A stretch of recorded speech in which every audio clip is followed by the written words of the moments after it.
The Aggies, the Jazz, the high schools. If it's the sport you care about, we're talking about it. The Full Court Press on Sports Talk Radio, 106.9 FM, 1390 AM.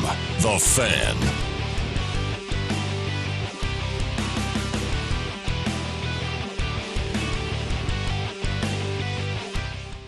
Good afternoon, everybody. It's a Friday. Good morning, Gus Friday. You made it to Friday. It's the weekend. It's here. Why don't we play my... We can actually see it. Why don't we play my introduction? Oh, do you need like a walk-up song? Is that what you want? Yeah, like the when one, you walk into the room? The one that I created. The one that has made our show famous. How come we can't save drafts on Twitter anymore? Twitter, fix your issues. I had all this draft typed up, and I was like, oh, I can't save it. So now my screen's left open for all to invade. That's nice. Some big things happening today. You jerk. We've got some more players that are officially joining their future teams in the NBA. Russell Westbrook was introduced in Houston. Jazz introduced Jeff Green and Ed Davis today. Speaking of the NBA, the Caesars Palace Sportsbook has set the projected win totals for every team in the NBA. What do they think about the Utah Jazz and the other teams around the Western Conference? We're also going to look at more award watch lists have been revealed, and we just started going through and tallying them up, and the list got longer and longer and longer. So we're going to go through some of the Aggie football players and the preseason recognition that just keeps coming in for these guys. Also, some news today that was announced by John Rothstein that Utah State basketball has another great non-conference opponent on their schedule. So we'll get into that. And on Friday, we're going to do our sixth or our five best. But we're going to do it five best plus one because the Mountain West announced 6 bowl tie-ins just the other day. And so we'll go through what we'll try to rank them. In fact, there's a little bit more than 6 because the Mountain West has some tie-ins, though it's not necessarily official partners. If various conferences can't fill their slots, and the Mountain West is the next available conference. So we'll give you our 5 best plus a few.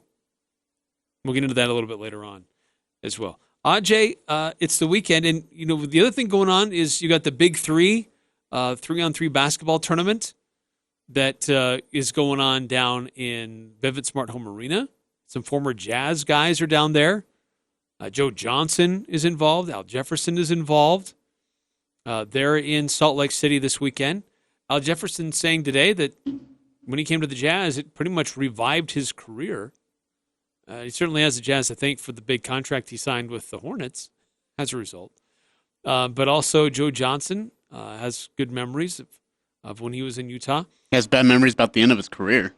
Yeah, but that was in Houston. But that's what I'm saying. He talked about how the Jazz have revived careers, or at least they're about to, and they've done it before. You look at Kyle Korver; they revived his career too. Yeah. And you've seen careers take a downward spiral turn at rocket speed, like Darren Williams, Carlos Boozer. Anybody else you want to put on that list? I don't know who else. Karl Malone, I put on that list in a heartbeat. I don't know anybody else. Gordon Hayward. Well, there's also the basketball tournament, which is going on in the Maverick Center. So it's got some interesting basketball going on in the state. Teams from Utah, at least in the basketball tournament, not really faring that well. There was the one team that's mostly made up of Utah and Utah Valley players. They had the lead much of the game and then lost it late and lost on the last-second shot. The Utah Stallions, which is made up of a lot of former Utah State Aggies, they lost by, 6 or 7 points? 6. Last night. They had a 20-point lead and lost it. That's too bad. Then there's that Fredette team. Oh, that's too bad. They did win, but it's There's like maybe 1-2 guys from BYU on that team. Yeah, TJ Fredette and then Tyler Haws. Yeah. So it's a bunch of guys from all over the place. So according to our pick 6, there was one Utah team that did advance and will play today. So we both got that one right. But it's not the team we were hoping for. Yeah, so that 25% ticket revenue, you don't have to go buy. No, I'm just kidding. Go buy tickets. Go see the championship. Hopefully we'll have a team from Utah in it, which would be cool enough to send them to Chicago in the Nationals and go win $2 million there. So it's still kind of an interesting lineup, the way they're doing it. Sure, yeah. I'd absolutely say that. It's worth checking out. The big 3 is also kind of intriguing. ISO Joe. Yeah, ISO Joe. He is not subbed out. Did you know that? Yeah. He's played every minute of every game. You ain't going to sit out in a Big 3 tournament, man. Hot yoga. Hot yoga. Where's the beef? Man. So we were talking about some of these preseason awards or these watch lists that a lot of Aggie football players are on. And the list just keeps getting bigger. Okay, bigger. so we started like at 235, 240. We didn't get done with the list until about 345, 350. Just, I mean, and a lot of it, and some of it was fact checking too to make sure we didn't miss anybody, miss any awards, miss any watch lists. By the time we were done, it was like, dude, Woodward, want to calm it down a little bit? You know? I mean, it's great. It's awesome. Obviously, there's a lot of hype around this Aggie football team from many, and rightfully so, individuals as well. Well, what prompted it is today we got another one, right? I mean, Jordan Love was named to the Walter Camp Player of the Year preseason watch list, and we're like, holy cow! We're just commenting. Mr. Doug Hoffman has been quite busy this summer. We're like, wow, there's a lot of these watch lists that this guy's on. And we started going through. We're like, yeah, he's on a lot. He's got a lot of preseason recognition. What about these other guys? Oh, my gosh, yeah, they do too. So we're going to go through the list. This isn't part of the 5 best, which is our normal list. This is a different list. But there's primarily 1, 2, 3, 4, 5, 6 Aggie players that have gotten a lot of preseason recognition coming into the 2019 season. USU also released their fall camp practice dates. Which ones are open to the public, which ones aren't. You can see that on CashValleyDaily.com. You can see the full schedule there. And when the scrimmages are going to be, the Family Fun Fest. So go check that out. We'll get into that a little bit as well. But Jordan Love, as we mentioned, he received another preseason recognition today. There's a Walter Camp watch list, and that's for the Player of the Year. But Ajay, his list is probably the longest. Is his the longest, or is David Woodward's longer? I think David's is longer, isn't it? Not by much. I think it's by 1 or 2. Actually, yeah, I think you're right. I think David Woodward does have more by things. 1 or 2. I got to go fetch my list. Oh, I think. Did you take mine? I have my handwritten one. I didn't have your printout one. Tell you what, I'll start going through Jordan. You go sneak I'll go out. grab that We'll be list. right back. So Jordan Love, Walter Camp Player of the Year, as we mentioned. Just this week, he was also recognized as the Mountain West Preseason Offensive Player of the Year. He's been named onto the Davey O'Brien Award watch list. That gives and recognizes the top quarterback of the year. He's on the Maxwell Award watch list. That's similarly a Player of the Year type award. He got invited to the Manning Passing Academy. Now, that's not necessarily a preseason watch list or necessarily a preseason recognition, but we both felt it was worthy of recognition and being on there. Going to the Manning Passing Academy is still an honor and a recognition. He was on the Athlon Sports All Mountain West and Phil Steele All Mountain West. So Jordan Love getting a lot of love. Are we surprised? No. And and the thing is with this stuff, like the preseason, it's just preseason stuff. It's what you did last year, what they expect for you to do this year. And then, I mean, by the end, who knows what's going to happen. So, but yeah, you're right. Jordan Love off to a very saucy start before we've even kicked the football off to start the season. Yeah. So the other guy that's gotten a lot of recognition, as we mentioned, David Woodward. And his list is Actually, it is longer. There are a couple of things on there more than what Jordan Love got. Ajay, why don't you go through some of those for David Woodward? David Woodward is a very, very loved man from a lot of people. Preseason third-team All-American by Athlon Sports. Preseason fourth-team All-American by Phil Steele Magazine. First-team All-Mountain West by both Athlon Sports and Phil Steele Magazine. Law Impact Trophy Watch List, 19 Bronco Nagurski Watch List, 19 Butkus Award Watch List, 19 College Football America Group 5 preseason starting lineup. Wow. Be more boring. But yet, last year, he got overlooked by San Jose State linebacker. Mountain West, how are you doing today? I still haven't let that up by him. This is one of those that's very interesting. It's a college football yearbook. They do this group of 5 starting lineup. Yep. He is actually named as a reserve on that list, not as a starter, but still. So it's kind of recognizing the mid-major programs, if you will. But he also he's in company with a lot of these other premier athletes around the country at these other position groups for the best defensive player or the best linebacker. David Woodward had an incredible season last year. Oh, yeah. And he's going to be a great foundation piece for that linebacker core with Gary Anderson. I get giddy thinking about that. Dude, and I can't imagine what those guys is like. I mean, just the coaching staff and their heads are spinning with all these ideas because of the talent that's on the field. Yes, the Aggies lost a lot of starters, but they got some very, very key ones back. And that, I mean, on both sides of the ball, we're talking about Baron Gautkowski on one side, David Woodward, Tipan Ollie on one. And then you got on the other side, you got Savon Scarver, you've got Jordan Love, of course, Alfred Edwards Jr. comes back. There's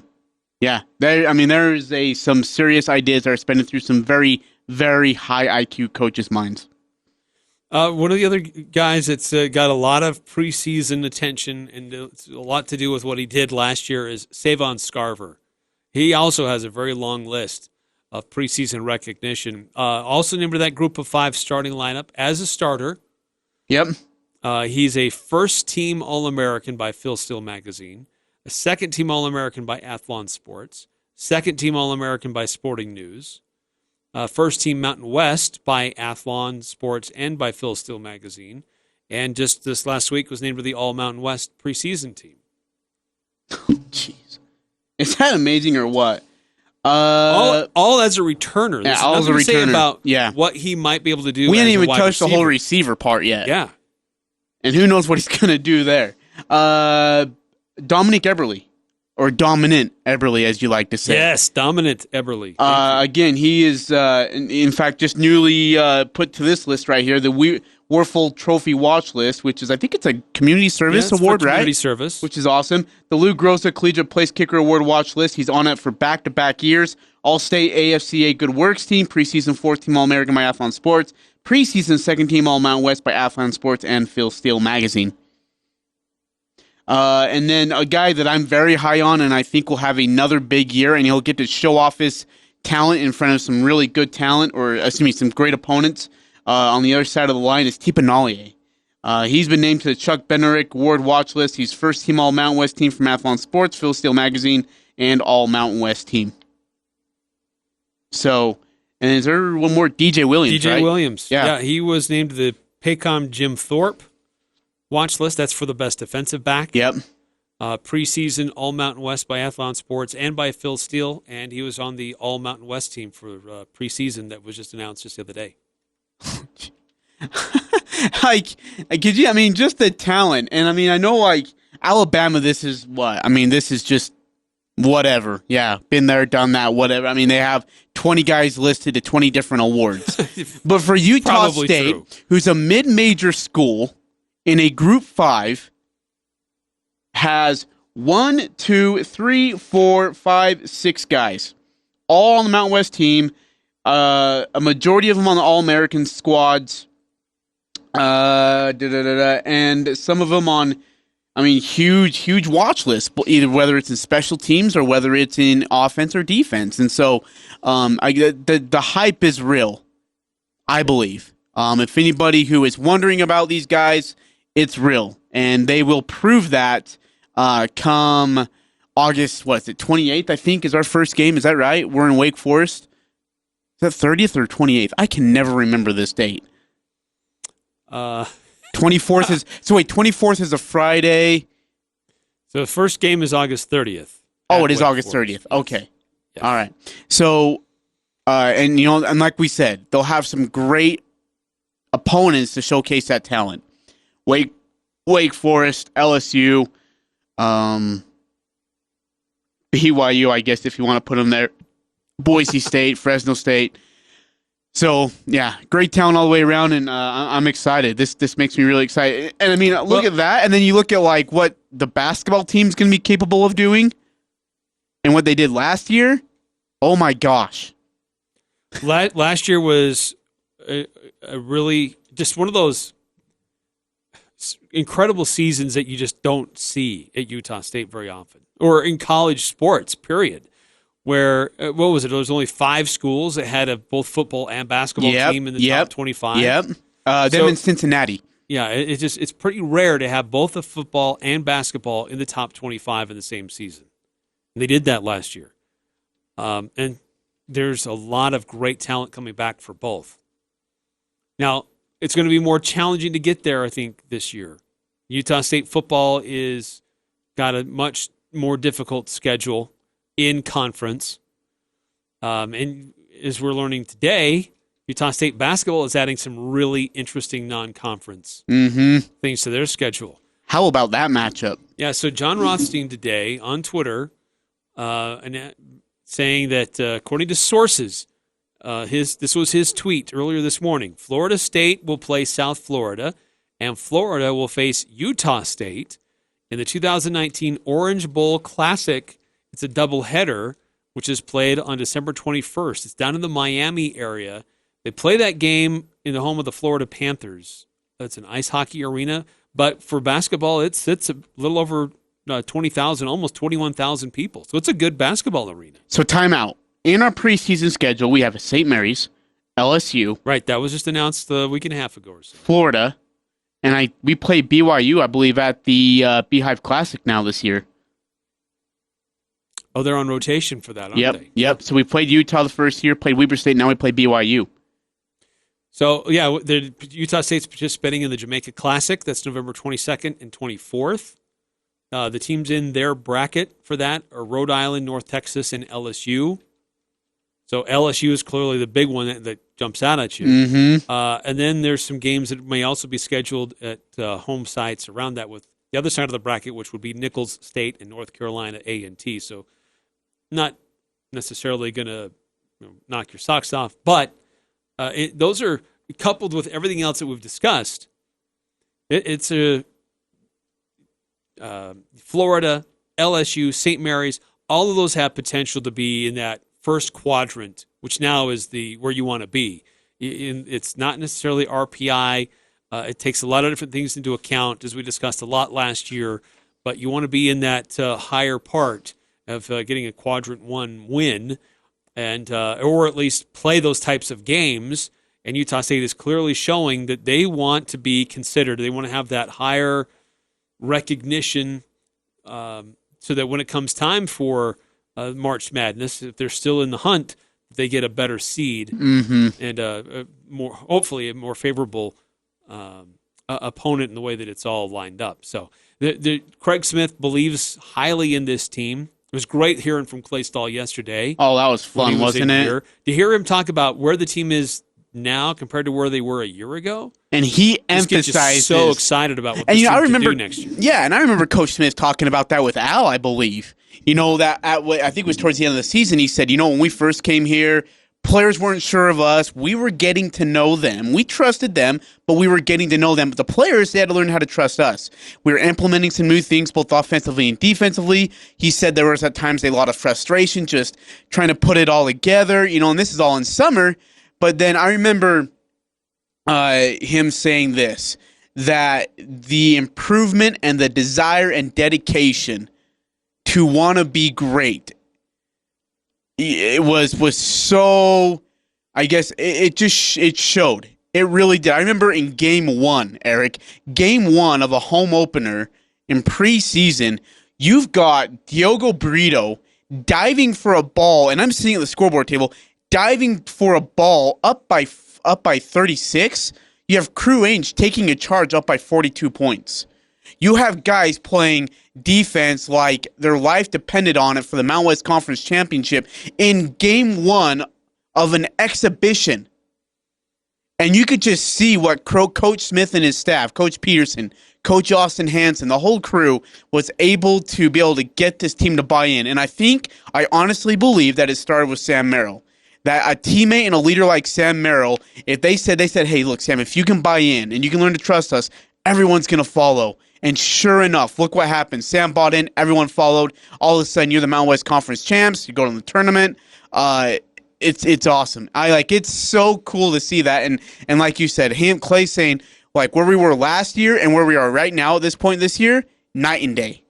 Total difference. And, dude, that just makes me more excited for basketball. I can't wait. Yeah, clearly this team is bought into what their head coach, his philosophy is, his energy, and the rest of that coaching staff, and how they approach the game. So it's really exciting. And he's, I believe, by what he's doing here and lining up this non-conference schedule, he is sending that message to them that he believes in them. Mm-hmm. So that as a player, you just got to get excited about the opportunity to play on those kind of stages against teams like that. Word's out. People know Utah. By the State's way, a good you're no basketball secret program anymore. Yeah, you're no secret. You're not going to sneak underneath anybody's radar or target. They know who you are. They know who Neemias is. They definitely know who Sam Merrill is. Let's see how they can handle it now. All right, let's do this. We got to take a step aside. We're going to come back more about what's going on with Utah State football. We'll get into the practice schedule, which was released today, when the public can go check things out. For USU football as camp gets underway next week. Yes, it's that close. And we'll also get into one of the other announcements this week from the Mountain West Conference, announcing their bowl tie-ins, and we'll rank them. What do we think are the best opportunities for a team like Utah State? Which bowl would be most preferable? Which would be least? And we'll kind of rank them in between there as well. Coming up next on the Full Court Press. The Aggies, Jazz, high schools, even the Pee Wees T-ball team. It's the Full Court Press on Sports Talk Radio, The Fan.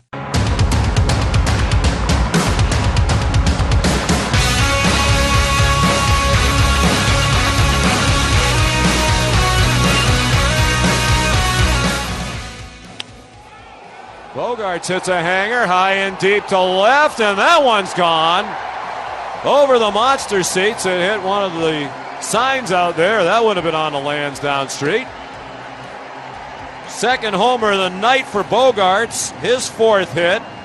He's driven in 4 and scored 4. 2 homers in the inning, 3 runs in the inning. And the hits just keep on coming. Did you catch that game? So it's a call from the Boston Red Sox just taking it to the Yankees. How about that? 19-3. Holy cow. Dude, that's really an interesting series and rivalry they've kind of been playing.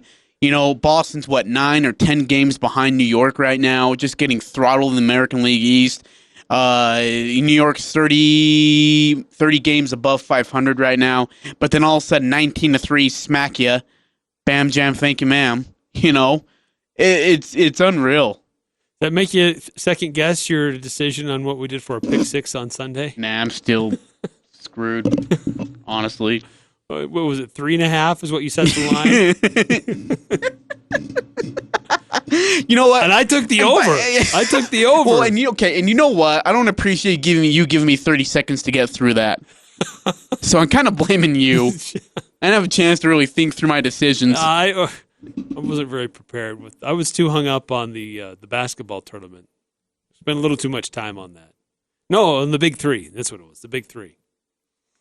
Anyway, Utah State football gets their fall camp underway this next week. Media Day will be next Wednesday. We'll be there. We'll have live microphone. Well, we won't be broadcasting live, but we'll have a hot microphone there. We'll be recording what is said and to do some one-on-one stuff with players as well. And practices get underway for the public and everybody else starting on Thursday, August 1st at 2:45 p.m. And the first 2 weeks are open to the public. Practices will be Thursday, Friday, and Saturday next week. And the following week, Monday through Friday, 2:45 each day. But they will close practices on Saturday, and then it'll be closed the rest of the following week, except for August 17th, which will be Family Football Fun Day. Those are awesome, by the way. I'm so glad they're still doing that. I like it, too. I think it's fun to have the scrimmage and have people kind of mingle and I feel like there's a butt get down coming here, though. onto the field. I'm just second-guessing the schedule here because you close practices for a full week before all of a sudden you pop up and open it up again. Everybody watch this one scrimmage, and then it's closed again. So it's open for about a week and a half, and then it's closed. And then you have the scrimmage, and then it's closed again. So it just doesn't seem like there's as much access as there has been in the past. Was there in the past? Yeah, it seemed like there was more that was available for public and media. Really? And I don't know, maybe it's just because it's a new coaching staff. There's enough younger Maybe Doug guys Hoffman trying to was all sick of us. figure things out. I don't know. He sounded really grumpy on the phone with me today. He's usually quite chatty, and I was like, "Hey, Doug, what's up? You don't sound like you're doing too great." All right, well, okay, I have a question for you. And I asked him the question, and he really didn't answer it. I can only imagine the days leading up to football kicking off. Yeah. And it's not just that. I mean, I think that the media relations people up there have got to be mindful of all fall sports. Yeah, that's ready. true. So I think it's a kind But of they've a got tough time people of to the year. cover, like, what, women's soccer, Yeah, but you track, still have or to whatever. Put together like all your preseason materials. So they have to be ready. They've already before done that. They practicing. got the media guide done. The award watch lists are out. I'm not just talking. Doug's a football. nice dude. I mean, I love Doug. Him and I are like Bert and Ernie. But, I mean... Which one is which? He just sounded like he had a heck of a day. Maybe that's because his kid answered the phone and it didn't go too well when I talked to his kid. Is this Jenny? No. Does it sound like a Jenny? Anyways, no, hey, yeah, I can't believe we're already there. We're a week from yesterday, right? Well, we get right. A week from yesterday, it's open to the public. And by the way, it's full go for you and I from here. Yes. Like, honestly, it's full go after that. We are back in a 2-hour show starting August 5th, and we are covering Aggie football like nobody else can. There is audio, there is updates, there is, breakdowns of each position we're going to give you. There's interviews with coaches, with players, the whole shebang. And by the way, each week in a game, we'll be giving you during our In the Know, we'll have either the radio play-by-play guy or a beat writer from that squad. And, it's just... We're already there, man. I feel like we didn't even have an off season. Nah, I'm ready. I'm excited. Yeah, that's what you're Love saying right this now. time of the year. Because then you got high school football that's they're Oh, gearing man, up. don't remind me. I'm not even ready for that yet. Yeah, it's good times. No, you don't have to go out and call games. Yeah, I get to stay in an air conditioned Yeah, room. that's the thing. You're sending us out there. Well, Hey, you're my guy, right? And I'm like, no. Do I have to be?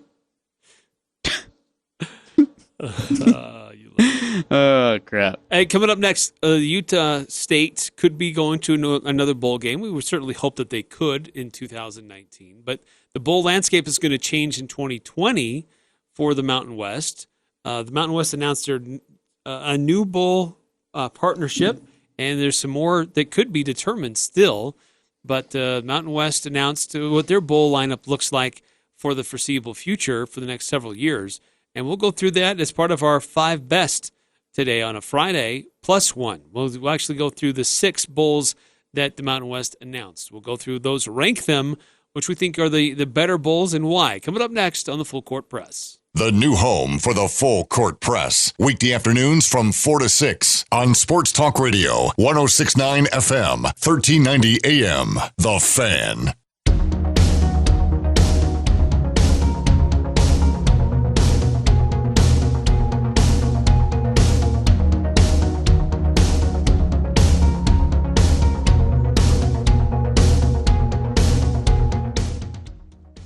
Eric Frandsen, Ajay Salvesen, it's the Full Court Press. Dude, this is taking me forever to type. This sucks. Woodward, dude, I love you, man, but Ease up.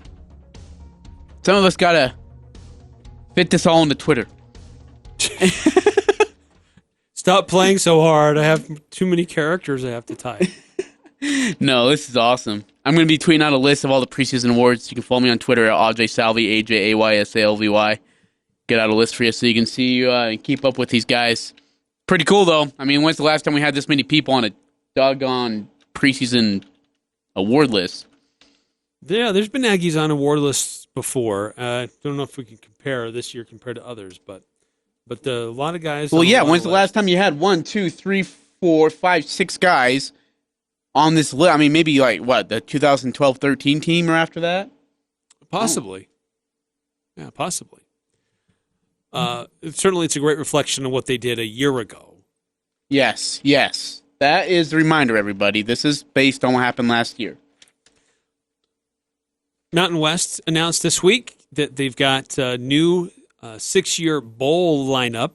We go through the 2025-26 season, which and there's some changes to what's been going on. So the Mountain West will have 6 guaranteed bowls that they're connected with. So that includes the famous Idaho Potato Bowl, which is so big and so important we have to move it to New Year's time.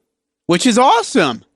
The New Mexico Bowl, the Nova Home Loans Arizona Bowl, SoFi Hawaii Bowl, and yet unnamed ESPN Events operated bowl game, which is likely to be held in the Dallas-Fort Worth area.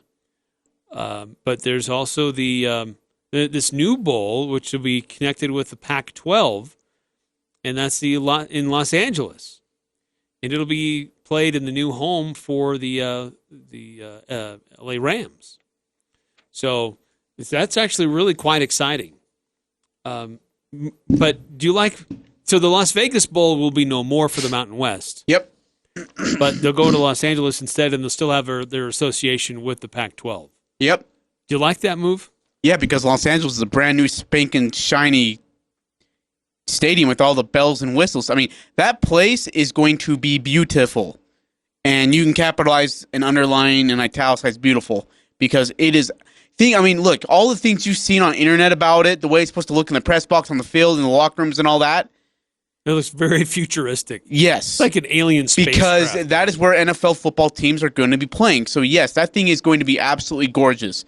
Las Vegas and Sam Boyd Stadium. Look, I love Las Vegas. It's nice. People like it. You know, it's all dandy, whatever. But it's old. You're going into something brand spanking new. And more seats. I will take Los Angeles over Las Vegas anytime, any day, anywhere, twice Sunday. Okay, so we just went through the bowls. Now, there is still a bowl tie-in. The Mountain West has partnered with the Cheez-It Bowl, which is down in Phoenix. Which could be awesome, too. Which, that bowl is set up to be between the Big Ten or Big 12.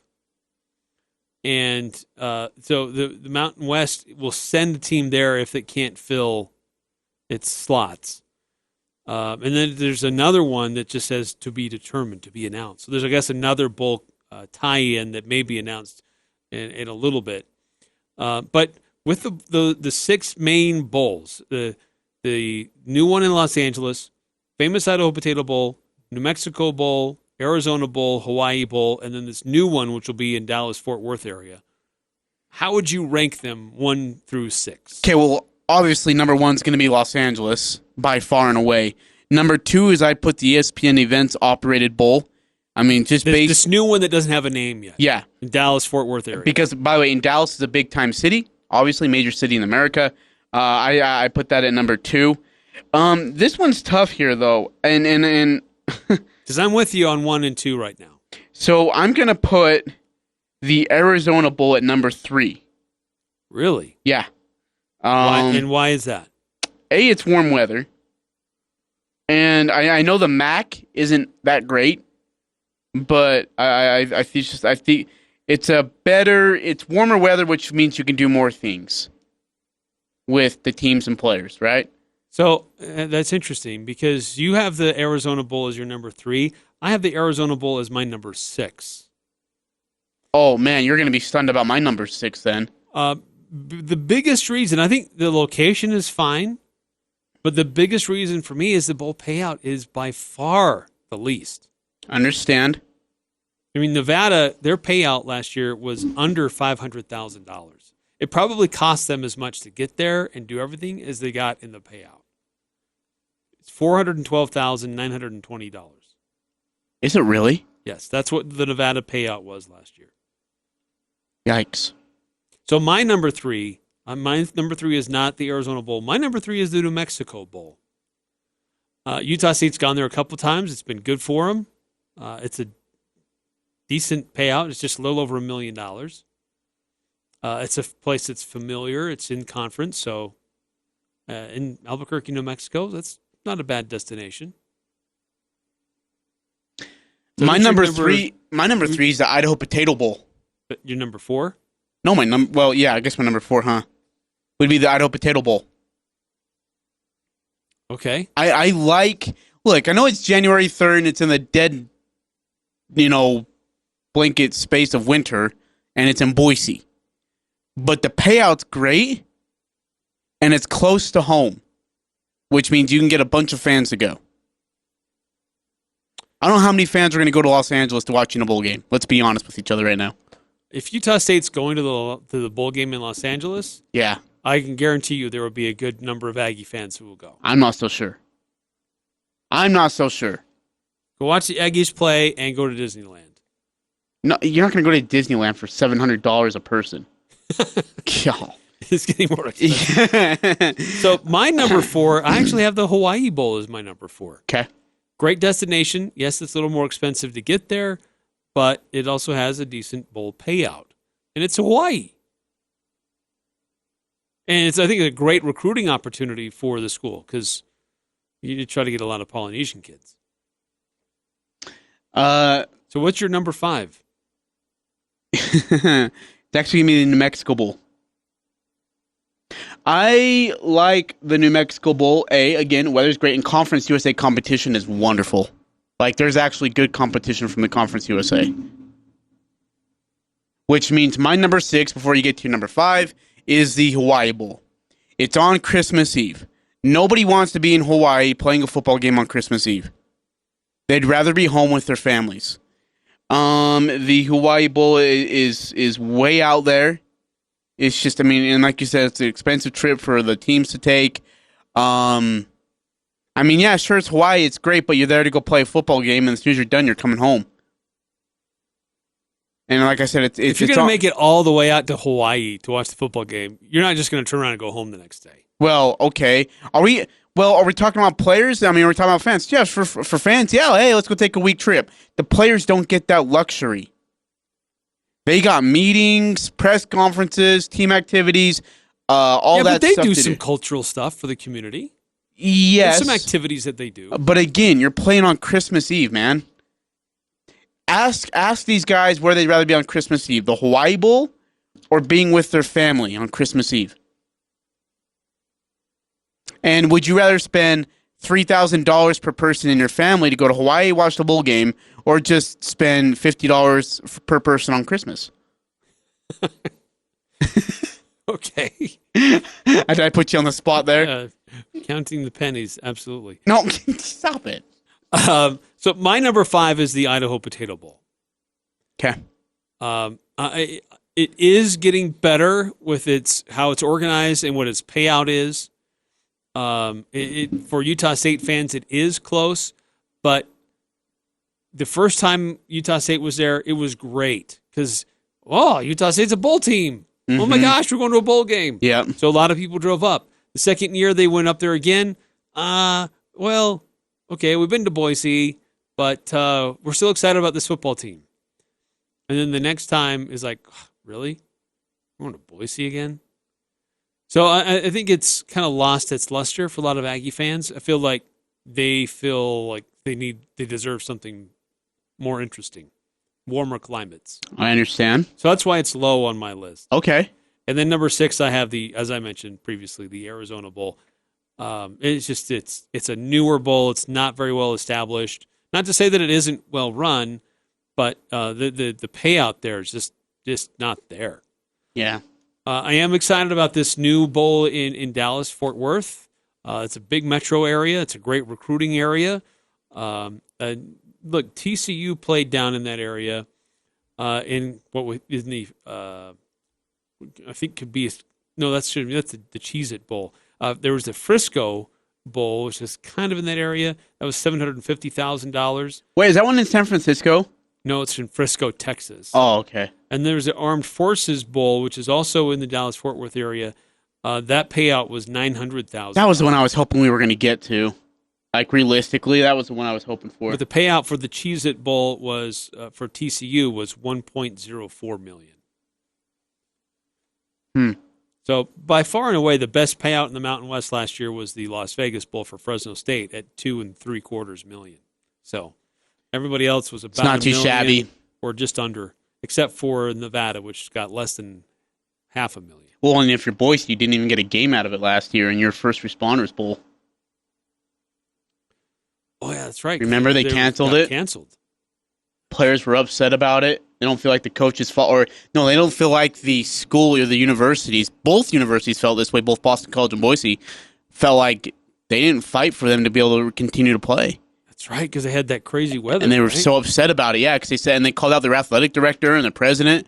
Like, both schools were livid about it, or both players, coaches, especially coaches were upset. They understood, but at the same time they said, why aren't we playing another day? Why aren't we just coming back and doing this? I felt bad for, as weird as that sounds, I felt bad for Boise. That's probably the only time you'll ever hear me say it.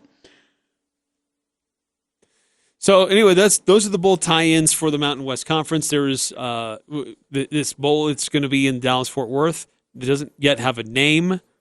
And then there's another bowl tie-in, which the Mountain West will be connected to, which is good. You want to be connected to some others that aren't necessarily officially affiliated with. Mm-hmm. You want to be connected with these other bowls that if they can't fill, these other conferences can't fill all their spots, then you can be that fill-in because you don't want somebody who's bowl eligible home when they could be bowling, which happened this last year. Yep. Man, Wyoming really got hosed. And the worst part is they got hosed by a team down south. Yeah. Still don't know how that happened. How Mountain West has official bowl and a non-Mountain West team gets in.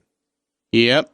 And by the way, I would take Wyoming's schedule and record over BYU's in a heartbeat for that season. And Wyoming would have beat the living tar out of BYU. That defense would. Oh my gosh, they were so good for Wyoming. They were so fun to watch. All right, step aside and we'll come back. We'll look at some of the other news of the day. We have the interesting connection in Houston going on with Russell Westbrook and James Harden. How well will they work together? He was introduced today officially, some of his comments. And then there are some holdouts in the NFL.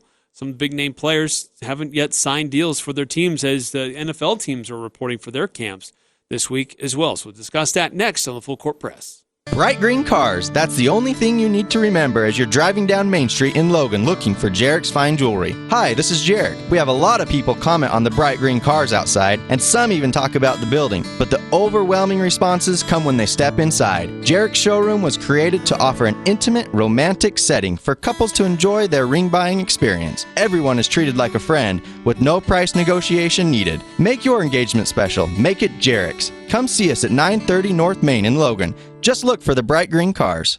On August 7th, Cache Valley Bank continues to grow with a new branch opening in Smithfield. This is Daryl Simmons, personal banker with Cache Valley Bank. The new Smithfield location will be convenient for existing customers and an opportunity for new friends to discover what a great financial partner you'll find in Cache Valley Bank. We're anxious to get to know you and invite you to stop by and say hello. Cache Valley Bank's newest location, opening August 7th at the corner of Center and Main in Smithfield, Utah. Cache Valley Bank, member FDIC. The Full Court Press on Sports Talk Radio, 106.9 FM, 1390 AM. The Fan.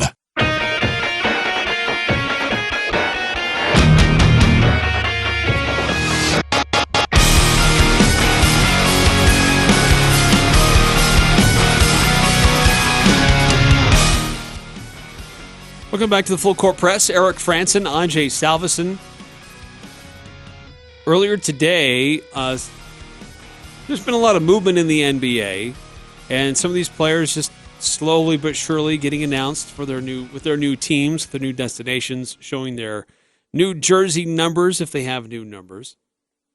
That happened today with Jeff Green and Ed Davis for the Utah Jazz. It also happened today in Houston with Russell Westbrook. And a lot of question about how well he and James Harden can coexist, because they're both ball-dominant players that need the ball in their hands. And can they coexist? Here's Russell Westbrook on trying to mesh and how he believes he can mesh with James Harden. Me and James been friends for many, many years, since I was 10, actually. We played with each other for many years in Oklahoma City, and so, to be able to win something, you got to be able to sacrifice some parts of your game, and we both understand that. We both understand that we have one common goal, and that's to win a championship. So we understand what we have to do. I'm not worried about it. I know James is not worried about it. I can play off the ball. I don't have to touch the ball to impact the game, and that's the best way for me to be able to come back and impact this team. Is I can do other things on the floor to be able to make sure we have a better chance of winning. What the heck? Do you buy that? I about just cussed too. Do you buy that, IJ? Did he just say, I don't need to touch the ball to have an impact on the team? Buddy, you were chasing triple doubles for 2 straight years. Steven Adams would go for a rebound. You fly over Steven Adams' back. You would say a swear word at him for trying to get the rebound, and then you'd go down the court. You need the ball in your hands, man. And, okay, so here's the thing. Do you remember the whole, when Gordon Hayward and Kyrie Irving teamed up, they had this press conference, and they looked at each other, and it was this cheesy, corny, BS smile. They looked at each other. It's like a GIF now or whatever on Twitter. And it's like, oh, yeah, look at this. This is true love. This is what it means to be true teammates. Yeah, Kyrie's in Brooklyn because he hated Boston because Gordon was done with the basketball. Gordon's now wetting his pants because he actually has to be the most trusted guy on the court next to Kemba Walker. And then what was the other one? Like the whole KD Golden State thing. Sure, they won a couple of NBA titles, but Draymond hates KD. KD does not like Draymond Green. And then do you remember Paul George and Russell Westbrook most recently? Yeah, everyone thought that was going to be a title contending team. 3 first-round exits later, they're looking, Paul George is like, I'm out. See ya. Going to the Clips. Playing with Kawhi. Yeah, 10 months, man. After having a party with Nas, the rapper, and having this great old time, 10 months later, Paul George goes to the owner, Sam Presti, and says, get me out. So this whole, I don't need the ball to have an impact team. I trust James Harden. Me and him go to Chuck E. Cheese every other day and hang out with our kids. And we're going to sacrifice parts of our game. Yeah, bull crap. That ain't happening. I promise you this, that with 10 seconds left on the clock, if James Harden takes a step back 3, Russell's going to be livid. And if Russell goes to the hoop and tries to draw a foul and misses the layup, James Harden's going to be livid, and we're going to have issues. This isn't going to last. I promise you. I don't know what's worse. O.J. Simpson having a Twitter account or Russell Westbrook and James Harden playing on the same team in this day and age? Wow. Throwing some heat. Hot take. Yeah, I don't see it. I think they're both players that need the ball in their hands to be their most effective. But I think we're coming into a new era of load management where they may not be on the court at the same time. They may work it so that there's really only one of them running things at any given time. They may not play with each other on the court very much. And so the team will be James Harden's team when he's on the court, and it'll be Russell Westbrook's team when he's on the court. So it very well could be that's the way we're heading. Last thing, these NFL teams are getting together. Their training camps are happening. There are a few notable holdouts. Ezekiel Elliott, he's not at training camp yet. And wait, so then is the Cowboys really trying to sign him to a long-term deal, and he hasn't agreed to what the negotiations. Oh, they've got issues. And then Clowney, right, for the Texans. Okay, I mean, you want to talk about overrated top 3 picks? I'm starting to get there with Clowney. Really, I almost am. And he might be one of the bigger busts in NFL history in regards of a top 3 pick. Ryan Leaf, of course, is way far and above everybody else. But my gosh, Clowney's making a darn good race out of it. Like, he's always injured. He's always complaining that he's not getting paid enough. I mean, it's a mess over there with the Texans. And I feel bad for Houston because that's a good football team with a good coaching staff. They just can't get their players to cooperate. Yeah, there's a few guys that are kind of holding out. They're not there yet. But Ezekiel Elliott, obviously, he's one of the biggest. Yeah, and Dallas needs him because Dak Prescott trying to run an offense on his own would not be good for Dallas, especially in the NFC East. Honestly, it wouldn't. It'd be a nightmare. Did you hear about Antonio Brown? Oh, what did he do now? Today? No. So, first day of Oakland Raiders camp, and he comes in on a hot air balloon.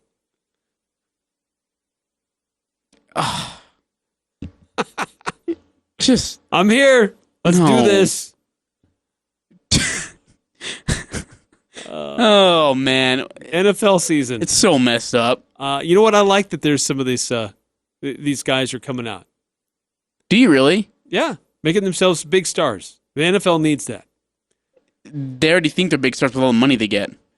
All right. Have a great weekend, everybody. When are you going to pay me big money? I'm Dan Patrick, and this is Above the Noise. I've noticed a disturbing trend developing over the last couple of years in the NFL. Thanks to social media and camera phones, we're getting bombarded by training camp highlights. Yesterday, Odell Beckham Jr. made a couple of nice catches, and the Browns' hype went to the next level. This has to stop. It's training camp. These are drills. It's not real football, and even if it was, it's still July. Doesn't mean anything. I know we love football, but the media horde at camps is overkill. Keeping stats on a practice is not only useless, it's deceiving. Who knows what the coaching staff is trying to do? I admit I took a look at the Beckham catches, and yes, I'm excited, but I was excited about him and the Browns long before that because I know how great Beckham can be in real games. I don't need to see him in practice, but with all the coverage of pro football these days, I'm not sure I have a choice. I'm Dan Patrick, and this is Above the Noise.